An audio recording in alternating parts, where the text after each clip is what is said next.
as rightfully titled, a victim of their own success, is the way that we can describe Conor McGregor in his current moment of time, who, by the way, has not fought since July of 21.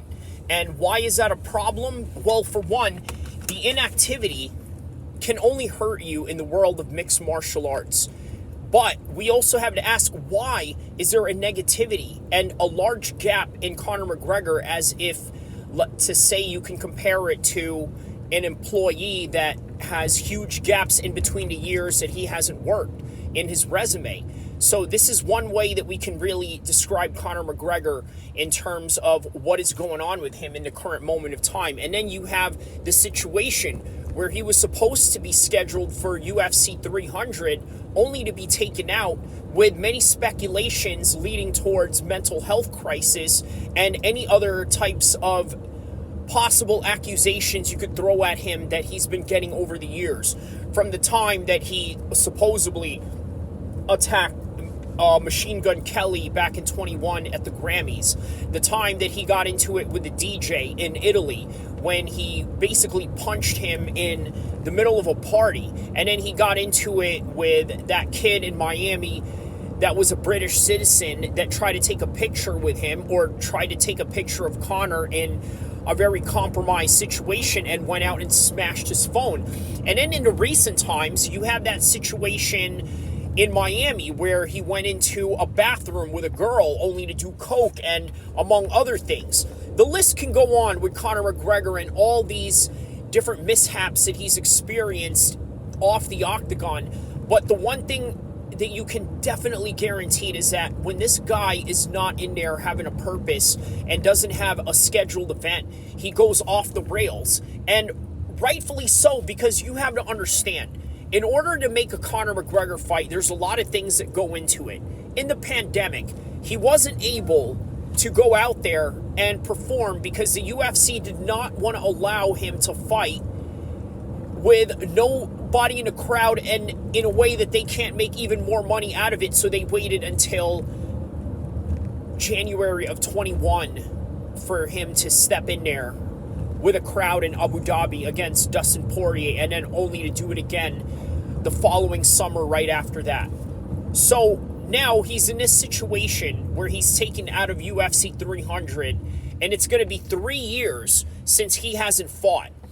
So with all this information that I had thrown at you for the last whole 3 minutes of this entire video as of this current moment of time, you got to ask yourself, is Conor McGregor a victim of his own success? And right now the answer is yes. You can't deny that. The UFC can't make a fight without having to create all this insane, extravagant event around Conor McGregor, and every time it has to be a WrestleMania. You got to understand, there's a certain baseline that goes into, let's say, content, views, ratings, and things of that nature. For example, back in the days when you watched Saved by the Bell, okay, there's going to be ups and downs. Some people are not going to be able to watch the entire series or every episode based on whatever week is to come or whatever type of content is within that episode. For example, if you remember, one of the biggest episodes of Saved by the Bell was the episode where Jesse Spanos had some sort of issues with caffeine pills, as innocent as that sounds in the 90s, trying to somehow reference drug use in a very innocent way. But neither here or there. Obviously, that particular show brought a lot of awareness to different types of substance abuses, and also the fact that the 90s was obsessed with the dare idea of having a war on drugs and having this Ronald Reagan ethos and narrative being punched into the education system at the time. And that's why you remember you saw a lot of dare ads, a lot of dare programs, and a lot of dare videos all throughout the public schools in the 90s. But that's neither here or there. So the one thing you got to understand now with Conor McGregor is that he can't just go out and take a fight on a random fight night. This is not something that he does. Conor McGregor is also not the kind of guy that you just put out there in, let's say, a co-main event, or maybe even, let's say, a main card. Even if Conor McGregor was to go down the entire rankings of a constant losing streak that, let's say, can be compared to the likes of Tony Ferguson or BJ Penn, or maybe even Andre Arlovski in the earlier days, and into plenty of times where he's been on winning streaks as well as he's been on losing streaks. Now, unfortunately, one of the things that you got to understand about Conor McGregor is you're never going to see him have a career like Jim Miller.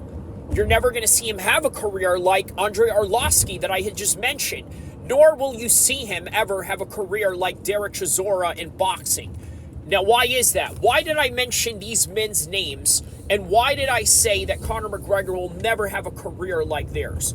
Well, for one, I got to tell you, Jim Miller has some of the most fights in the entire UFC roster.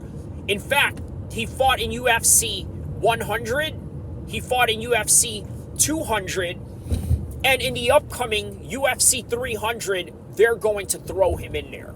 So, make no mistake, this is a guy who, by the way, never really reached his championship potential, but was always sliding in between the prelim cards just as easily. By the way, you want to talk about how Dustin Poirier was able to beat Conor McGregor? I'll tell you how. Because he was in matches where it didn't have to be this high elevated level of, let's say, an event, or maybe even a high level fighter all the time. You look at the list of the people that Conor McGregor has fought, it's just been nothing but killers over and over again. From Eddie Alvarez, Khabib, Jose Aldo. You can even throw Nate Diaz in there. Maybe he was a little bit better in 2016, irregardless of what you may think of him now. Nonetheless, Conor has always fought high-level competition, but the problem is he hasn't fought them at a higher rate where he can get the rounds in and have that type of career that, once again, I had mentioned that Jim Miller has. Also, Andre Arlovski on that end, he will never have a career like that because Andre Arlovski went through winning streaks and went through losing streaks. And in between that, he got to learn a whole lot of different skills, which, by the way, even with his losing streak, he was able to learn and, once again, recreate new winning streaks, which, by the way, Conor, right now, he's experiencing the other end of that. Well, primarily because why? He fought the same two guys who we now found out is literally top 3, top 4 in the world in Dustin Poirier. So, because of that, now we're trying to understand where Conor is. We're trying to give him a fair shake. And what do I mean by fair shake? Meaning that we want to give him continuous activity for him to reach the level that he needs to be at, or where he can potentially reach himself in terms of his prime. I mean, we saw a prime of Conor McGregor in 2016, but guess what? Why was that able to happen in that kind of way? Well, you look at the activity rate that he had back in the days. This is the reason why Conor is as good as he is back in the days, because of the activity rate that he was able to put down. And that activity rate was what led him to the Jose Aldo 15-second knockout. It is what led him to look like an absolute masterpiece when he took on Dennis Siver. And it also gave him the high, intense preparation of taking on an all-time great such as Max Holloway early in his career, and by the way, later finding out exactly why Conor McGregor had to use wrestling against him. On top of the fact that Conor McGregor had to test himself in terms of fighting with an injury and then having to pull out a different tool in his toolbox in order to win this matchup. By the way, a highly touted MMA boxer in Max Holloway. Maybe you could say he wasn't like that at the time, but guess what? Max Holloway was always going to be Max Holloway in terms of his stand-up. And Conor McGregor at that time neutralized him by using a grappling skills that we didn't think that he had. So, guess what? From that point on, it led him to a path of activity that led him to the Nate Diaz fight, winning that, but losing that in the very beginning of the year, only for him to come back and become a double champion by the end of the year in a red hot and very exciting Eddie Alvarez at the time of 2016. And when you look at that fight with Conor in 2016 against Eddie Alvarez, the one thing that I think you can really learn from that is understand what type of level Conor McGregor can reach if you give him the right amount of activity. That level of activity produced the best Conor McGregor that we've seen, that became immortalized in one of the most iconic pictures that you can find in MMA, with him holding the two belts and saying to the world, I'd like to apologize to absolutely nobody. And what a beautiful way of capping that, letting the world know that he was the best man in that particular time. But times have changed. Time moves on. Just like the heavyweight division. John Jones is now the top heavyweight in the world, and yes, with one fight in heavyweight. And it was no easy task against Cyril Gane. You look at the way Francis Ngannou took him on, you can argue the asterisk of Francis having knee problems, but still, 5 rounds it took Francis Ngannou to win that fight, and he couldn't finish him. John Jones did it in 1. And now we have these situations where these guys now have a stake to the heavyweight division, right? Tom Aspinall remained active, learned through the ropes in terms of his setbacks, and then coming back. And then here he is, a champion. 1-1 champion, if you really think about it realistically, out of his 2 last fights. Okay? So,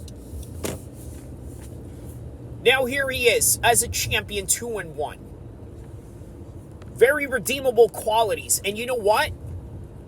You got to ask yourself, why was Tom Aspinall able to just go in there and jump in and do that? Well, for the reason being is because of the fact that he doesn't have a big name like Conor McGregor. I mean, does he have a big following? Sure. They had a few English guys come in there, fly in from Manchester, from London, wherever Tom Aspinall supporters are from, maybe even Ireland, maybe even Northern Ireland, Scotland,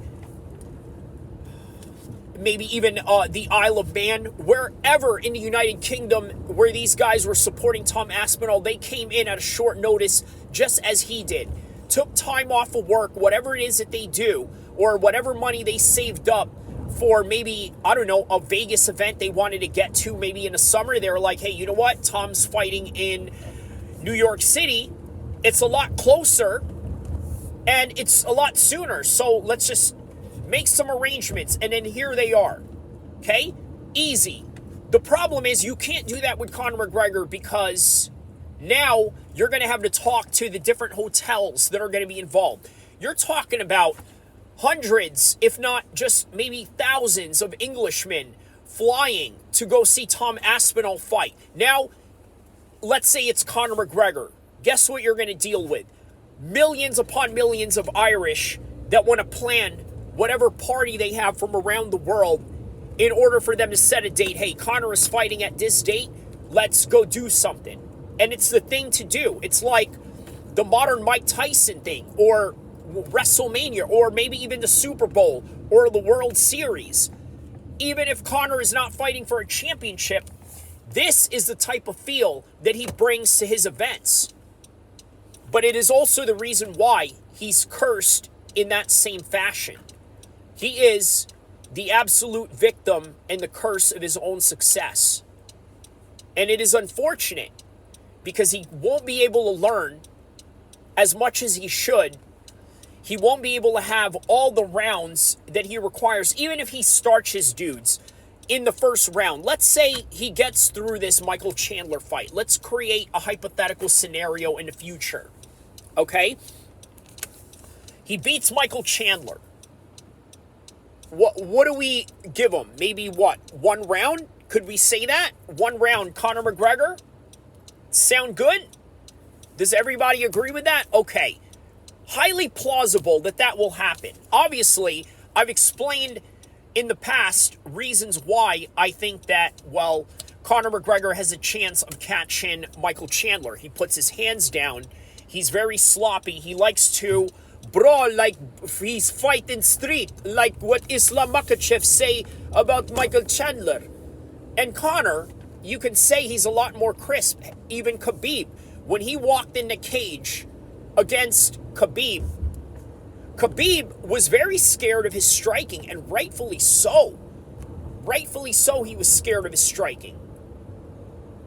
So, in turn, he came in there with absolute caution. Now, if you took on somebody like Islam Makhachev and matched him up with Michael Chandler, I don't think he would have a day of respect for his striking. I think Islam Makhachev would head kick him, if not knock him out with his hands somewhere down the line of the fight. But that's Michael Chandler in a nutshell. So, yes, it's highly plausible Conor McGregor can get the knockout. Okay, after that, now what? How are you going to match him up? Where are you going to match him up against? Are you going to match him up against Islam? Okay, now see how that fight goes in terms of trying to make it. Where are they going to agree to in the venue? Okay, that's going to take a little bit of a while. Now they got to do USADA testing. Okay, maybe this is not going to fall through, or maybe Islam doesn't want to fight at this time. Maybe they want to do it around Ramadan where it's too close and it's not falling in the same time frame as Conor McGregor. Now you have the roadblocks that is inherent with what happens when you're dealing and trying to match up Conor McGregor in his whole entire career. This has been the entire story. He's just very difficult to match up because of the superstardom that he has reached.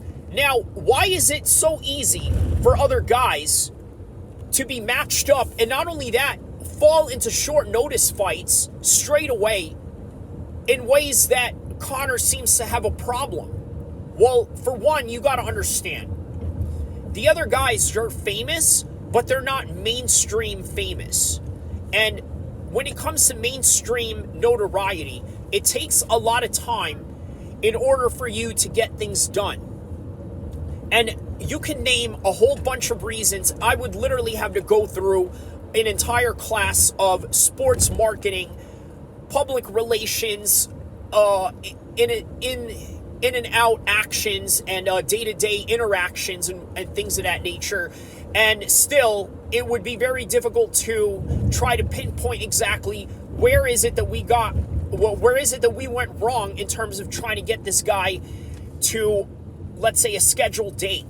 Okay, it's very difficult to pinpoint out, because when you're dealing with somebody that owns one of the biggest liquor companies in the world now, somebody who has the biggest name in the UFC, and then somebody who has all these leverage points that he can use against the UFC in terms of negotiations, well, you're not dealing with the easiest person, on top of the fact that the man already has the biggest ego there is, which makes everything else even more difficult in terms of communication. And by the way, on a side note, this is something that a lot of people who have never experienced the corporate world or marketing or the world of, let's say, boiler room, sales room type of tactics and whatnot, this is just something that you're not going to understand when it comes to dealing with egos and how that's going to affect, let's say, the dynamic of a team, the dynamic of a business, the dynamic of, let's say, the employer versus the employee relationship. A lot of these factors have to be taken in, because guess what? To the mind of the casual fans, all they see is, why can't they just get these guys to fight? They think of it from the most primitive form as how you would look at, let's say, a schoolyard fight that's being arranged in your school, and you want to show face to everybody that you are the toughest guy, that you are the alpha male, and that you are the one that's not going to back down, and that you are not the P word, and this and that, and everybody has to be hard, and everybody has to show that they are the biggest macho man in the room, and all this, yada yada. It's not like that in the real world, and you find that out real quick. You know who finds that out real quick? A lot of these young gangsters that grew up thinking that their aggression and their way of, let's say, forcing their will upon the world. And by the way, there's some good influences and good use to that in the youth. And by the way, guess who uses that? The U.S. government and the military, in order for them to recruit people at a young age, conscript them into the military, maybe even give them higher positions later down the road if they, let's say, obtain ranking and education and things of that nature. But yes, it starts with the people that are very disillusioned when they're young. When you get older, and then when you reach the higher ranks, and they, let's say, even if you get to the Joint Chiefs of Staff in the military, or if you become the top OG of whatever organization you belong to, one thing you find out real quick is how the real world operates. And it operates in a way that is far more difficult in terms of sometimes bureaucracy, in terms of hierarchies, and sometimes even in terms of negotiation disputes and conflicts that are present in a situation that you're trying to cool down. So those are some realities that I don't think a lot of people consider when you have this level of fame and you have this level of notoriety attached to the fact that you just want to be a fighter. You just want to be the guy that has purpose. And here's something that a lot of people have to understand, right? There's people out there that call Conor McGregor the P word because he doesn't want to fight. Okay, guess what? That's for you to decide. That's for your own subjective opinion. But you got to understand, this is a man who is yearning for a fight, but for one reason or another is not able to because of these different circumstances. Which, by the way, some of them, quite frankly, to give it an equal criticism, is sort of self-induced on his end. Maybe he just didn't have the proper right amount of days in a row where he stayed healthy, stayed out of the drink, had, let's say, a training regimen that was consistent all throughout a certain amount of days and weeks. And then somewhere down the line, he cut off that chain and broke that particular set of habits that he needed to, let's say, get ready for a specific date. So maybe that's why he's not so bothered being told that, hey, you know what, you're not going to be in UFC 300 because we're going to put you out in July. And now that's an even bigger time, more of a higher training camp, longer training camp, which, by the way, sometimes can be very inconducive to preparation, as Tom Aspinall and Michael Bisping in that particular reference, because they were able to pull off this type of win and championship prowess and performance in a short amount of time with just getting a call on a short notice. Because sometimes if you have a full training camp, you may just go out there and overtrain. And this is one of the dangers that is involved with Conor McGregor going into this fight. Because now he has this situation where he could potentially overtrain, and then on top of the fact that he was very inactive and doesn't have those rounds in and could potentially go in there very rusty. Here's the thing. I used to believe that there is no such thing as ring rust. Now, the thing is, it's true to a certain extent. Dominic Cruz said this. Do I agree with Dominic Cruz on his end? Yes. I agree for his style.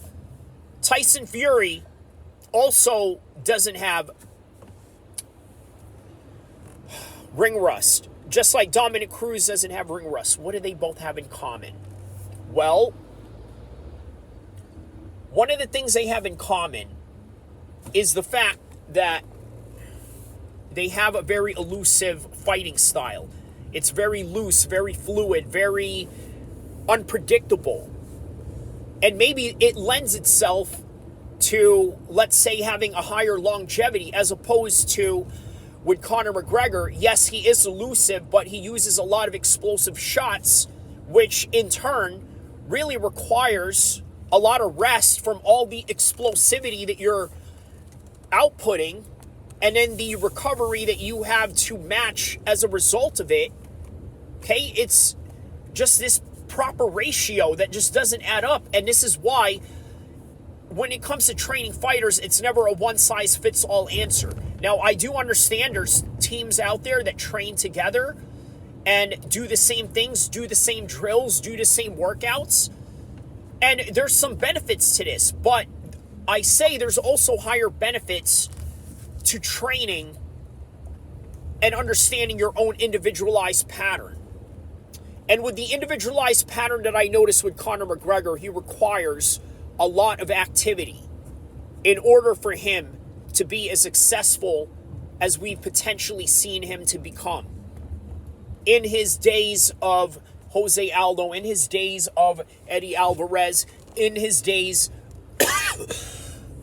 against Nate Diaz,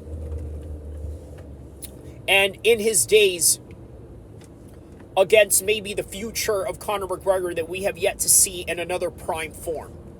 But who knows? But for now, here's a couple of outtakes, a couple of takes that we can take from this particular content. For one, activity and lack of is going to hurt him in the long run. And number two, now we understand how this world of the fight business can be very difficult for the biggest stars in the game. And in particular, a unique case such as Conor McGregor.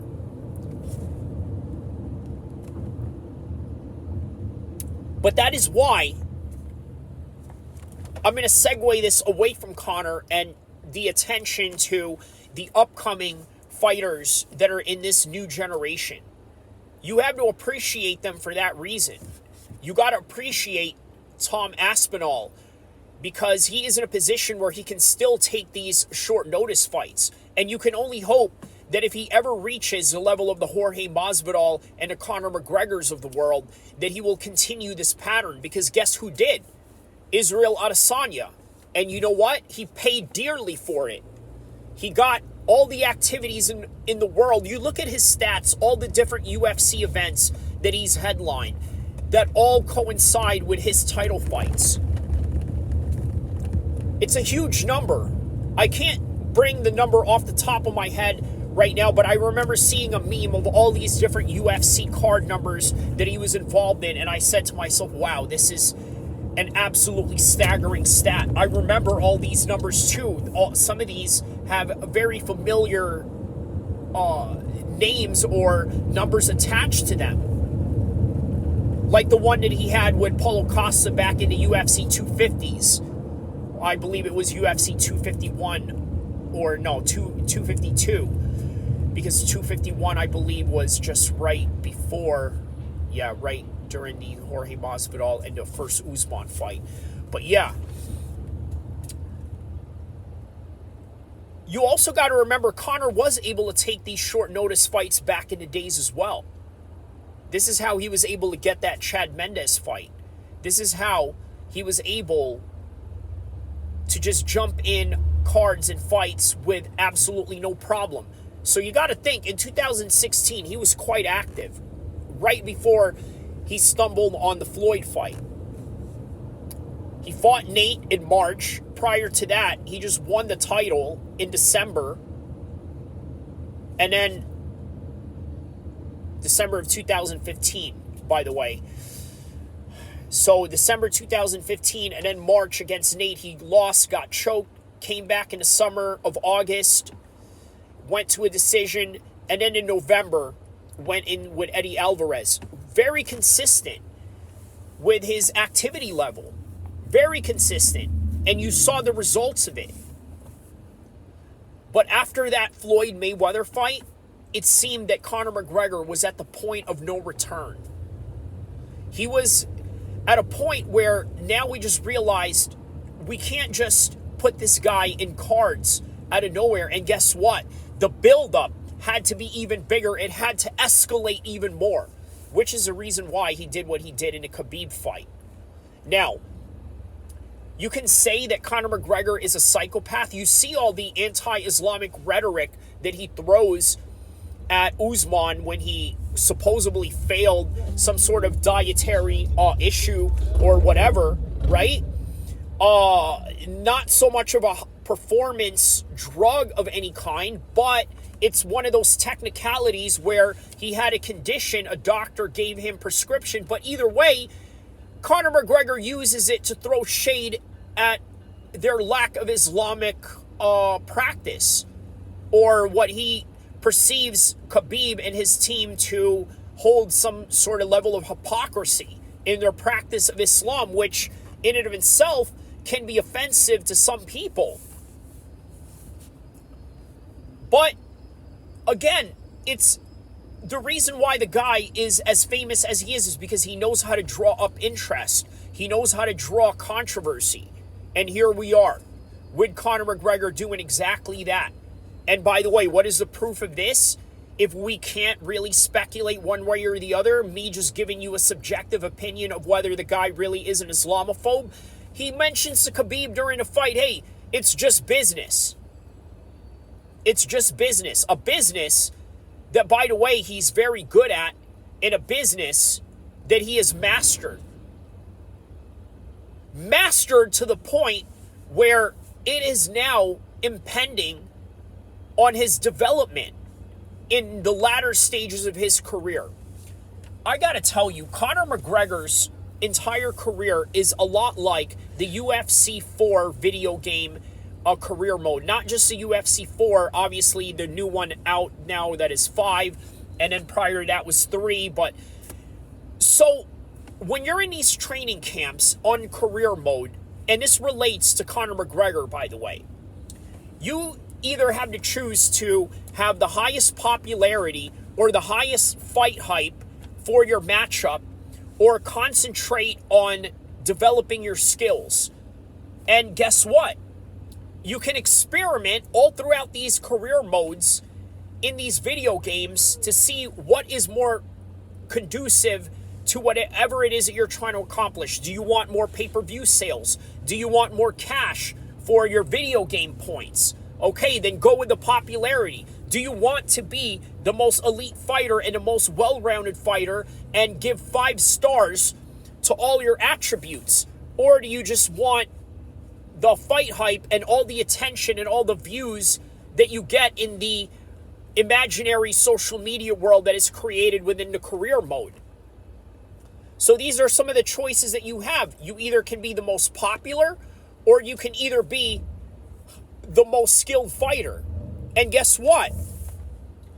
This is the dilemma that Conor McGregor is experiencing in this current moment of time.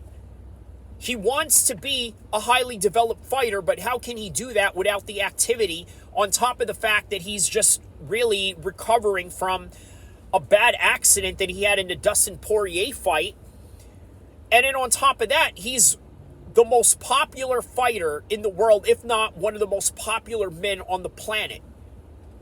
And that in and of itself is becoming a problem in his developmental stages as an evolving fighter that he wants to be in the latter stages of his career. And in particular, an age where, to be fair and to be honest, statistically speaking, within his weight class, many men start dwindling down, which is, by the way, maybe the reason why John Kavanaugh is hinting that he is only going to fight at 170 and perhaps only fight these super fights where he can fight at a higher weight and not really fight for, let's say, a 155 bout without trying to accomplish some sort of 155 title aspiration.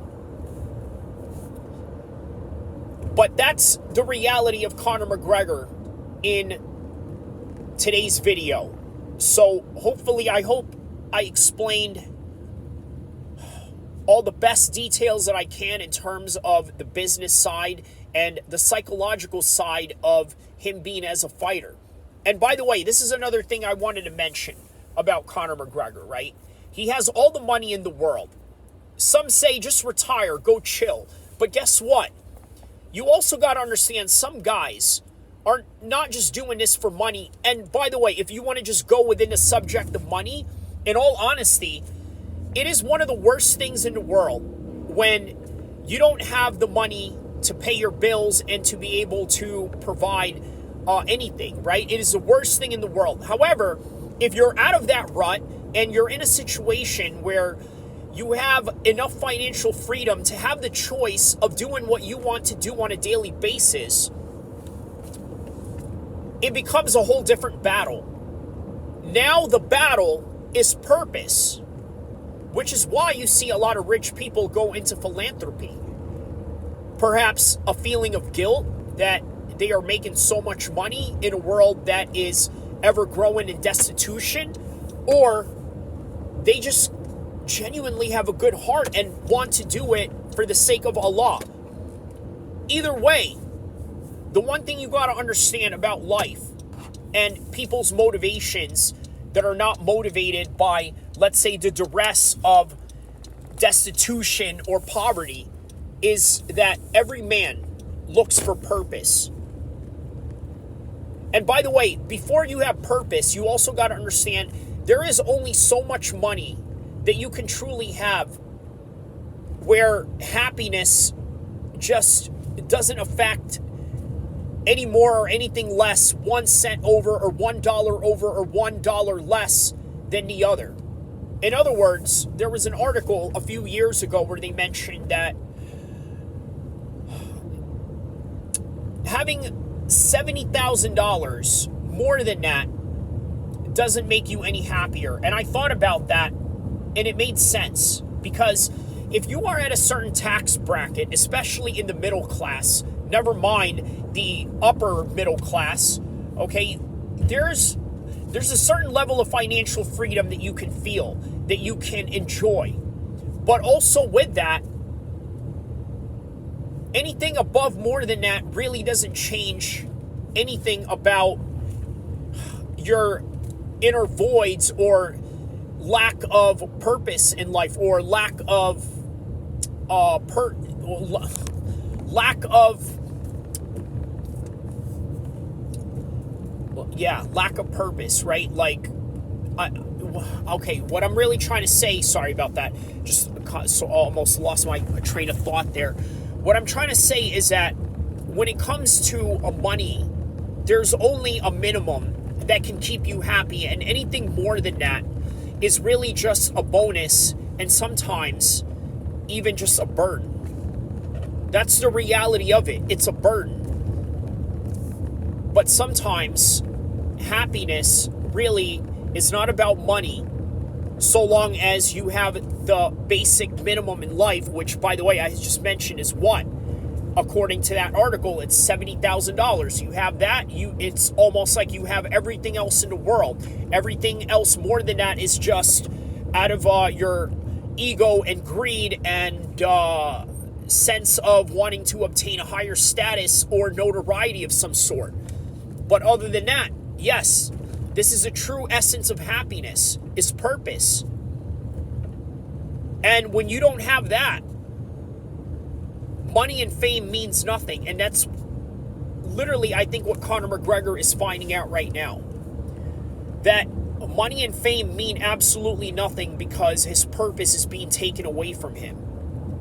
Of course, he's never going to have to worry about bills for the rest of his life. Of course, he's never going to have to worry about paying XA to XB or whatever it is that you people worry about on a daily basis in terms of whatever it is that keeps you up at night, in terms of whatever it is that you worry about with what comes into your mail and what you have to pay to PG&E or your cable or your internet, or maybe even your water, sewage, or maybe even your maintenance fees that you have to pay, whatever it is, right? He never has to worry about that in a way that the average folks do.